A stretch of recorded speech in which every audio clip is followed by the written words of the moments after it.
All right, Timber Tales, boom! This is Scot Pekarek, and today is Sunday, May 2nd, the year of our Lord 2020. And I am feeling awesome today. I did just finished a 6 something run walk. I am not, I don't have my cardio where it needs to be. I don't know where it needs to be, but it definitely was not great today. Um, I've been doing a lot of like strength training, CrossFit. Here's a joke for you. How can you tell, or how do you know if someone does CrossFit? They'll tell you. Um, that's the same. You can say running too. How do you know if someone's a runner? They'll tell you.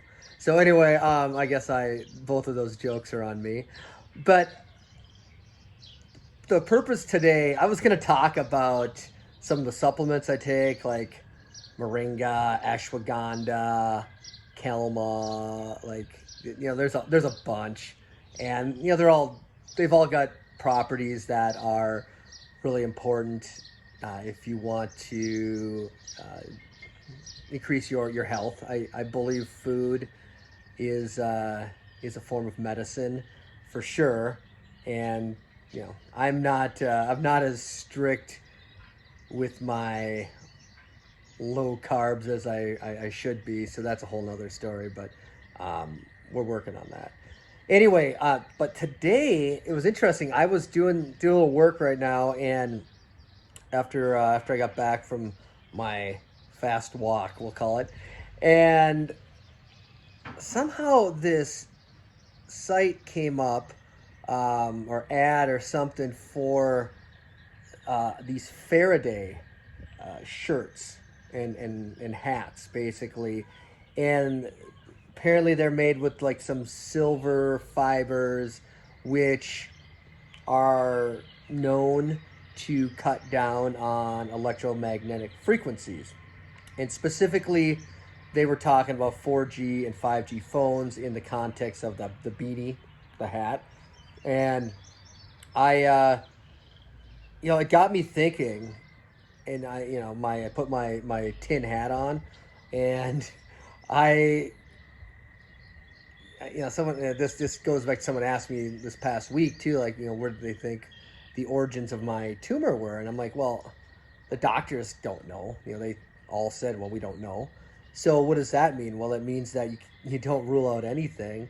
And right now I'm holding a phone that I'm talking to, doing a video on it, and the phone has got it's a 5G phone, an iPhone, and I often thought back to the number of times I had my phone on my left ear, and this is where my tumor is, right here, right here in my head, front of the left frontal lobe, I guess, and it kind of goes back here, and boy, that sure seems like a damn good suspect for all that radiation or shortwave just bombarding that part of the brain. And it's known that our environments are one of the main causes of cancers, right?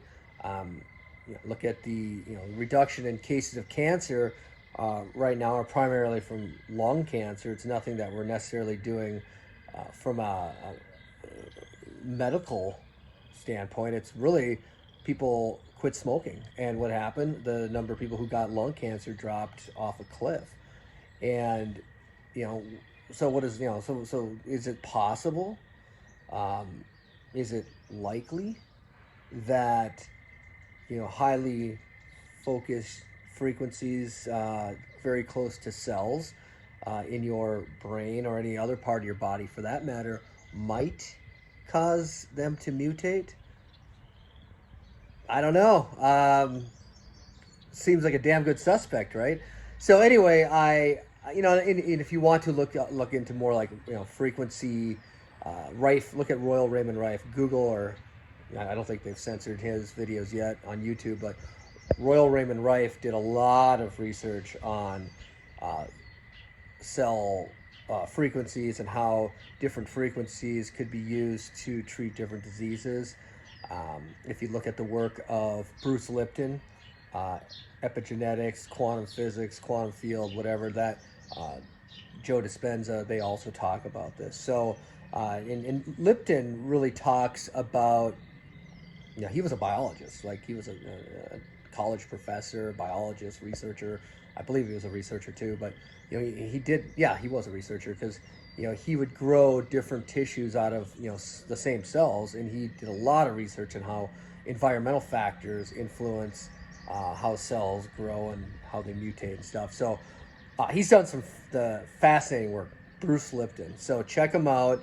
The company, I think it was Lamb, Lamb, that's selling the Faraday shirts and the hats. And I ordered a hat and a T-shirt. Call me crazy, separate issue. Okay, it has nothing to do with what I'm talking about right now. But the hat the beanie is supposed to block the EMF, like the radio frequencies and stuff. And I think there's something there. I mean, no, I'm not a doctor. No, I don't run a lab where I've got chimps that I'm bombarding with 5G radio frequencies and seeing if they're getting brain tumors. But of all the things I've done in my life, that would be the number one suspect. Simply because 20 years of cell phone right there, and I'm a small business owner and salesperson. I've spent a lot of time. I spent half a lifetime on my phone, and who knows. So that's today's lesson story, diary entry. Maybe we'll call this my Tumor Tales diary, with let's put de-emphasize the word die. But and I really want people to think about that.